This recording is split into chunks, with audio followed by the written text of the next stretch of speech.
जय श्री राम। नमस्कार दर्शकों, मैं आचार्य एस एन शास्त्री चैनल पर आपका हार्दिक स्वागत करता हूं।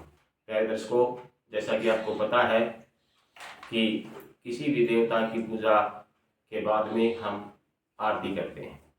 अब आरती कैसे की जाती है, कैसे करनी चाहिए, किस प्रकार करनी चाहिए, कितनी बार करनी चाहिए, इन सब बातों से आपको अवगत कराना चाहता हूँ। यह जानकारी मैं आपको समाज कल्याण के लिए, जन कल्याण हेतु दे रहा हूँ। पूजा के अंत में आरती की जाती है, आप सभी जानते हैं। पूजन करते हैं अपने आराध्य देव, इष्ट देव को प्रसन्न करने के लिए। पूजा के अंदर यदि प्रमादवश या कोई भूलवश किसी प्रकार की कोई त्रुटि रह जाती है, उस त्रुटि की पूर्ति के लिए आरती की जाती है।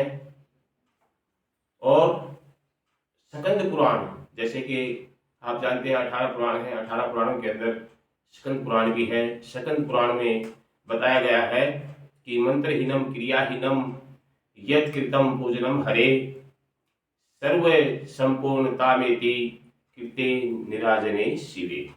अर्थात पूजन मंत्रहीन हो, क्रियाहीन हो, तो भी आरती उसकी पूर्ति कर देती है।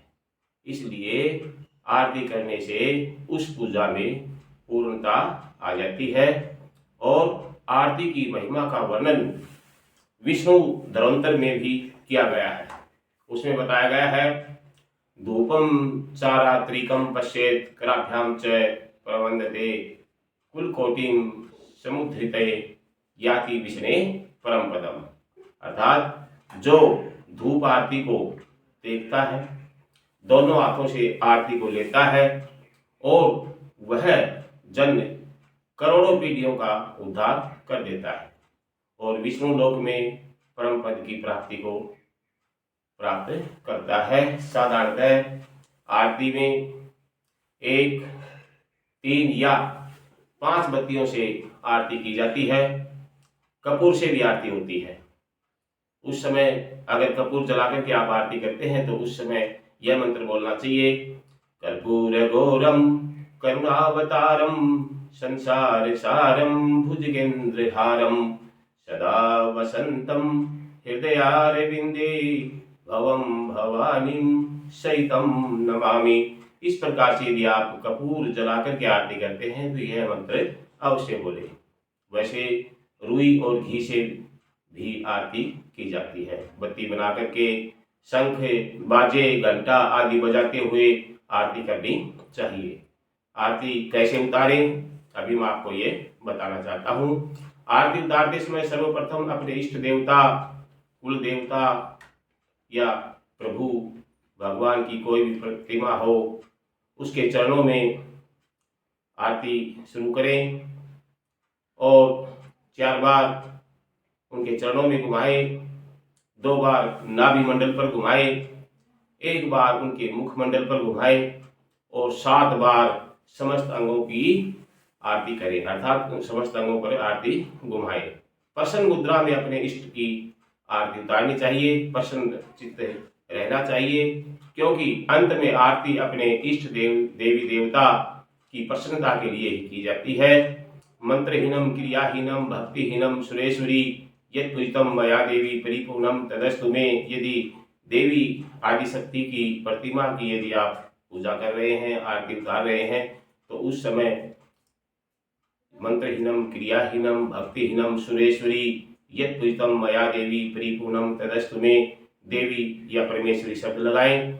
यदि किसी देव पुरुष प्रधान की आरती उतार रहे हैं तो उसमें परमेश्वर शब्द का प्रयोग करें। आरती के बाद क्षमा प्रार्थना होती है।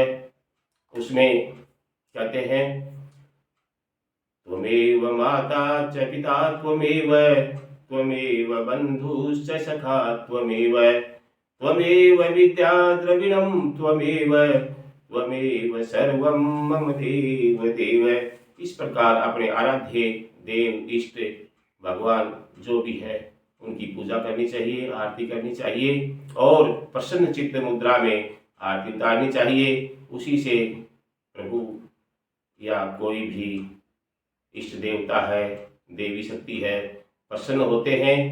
भाव विद्यते हरि, भाव में ही भगवान का निवास होता है। ये मैंने आपको आज जानकारी दी है। आशा है आप इस जानकारी से अवश्य लाभ उठाएंगे। जानकारी आपको अच्छी लगी हो तो इस चैनल को आप सब्सक्राइब करें, लाइक करें और शेयर करें। आपका बहुत बहुत धन्यवाद। जय श्री राम।